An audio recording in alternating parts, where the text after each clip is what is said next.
रामकृष्ण हरी जय शिवराय. मी बाजीराव महाराज बांगर, अध्यक्ष स्वराज्य संघ महाराष्ट्र राज्य.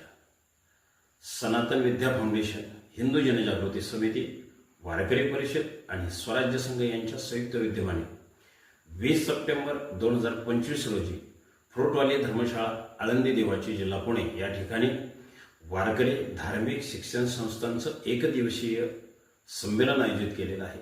या संमेलनामध्ये महाराष्ट्रातील अनेक दिग्गज मंडळी प्रबोधनासाठी उपस्थित राहणार आहेत. तसेच वारकरी धार्मिक शिक्षण संस्थांचं व्यवस्थापन, त्याचप्रमाणे धार्मिक, त्याचप्रमाणे राष्ट्रीय उभारणीसाठी, राष्ट्र उभारणीसाठी योगदान याच्या विषयावर खऱ्या अर्थाने चर्चा होणार आहे. आणि म्हणून या संमेलनासाठी महाराष्ट्रातील तमाम वारकरी धार्मिक शिक्षण संस्थांनी आपल्या प्रतिनिधीसह मोठ्या संख्येने उपस्थित राहावं. रामकृष्ण हरी, जय शिवराय.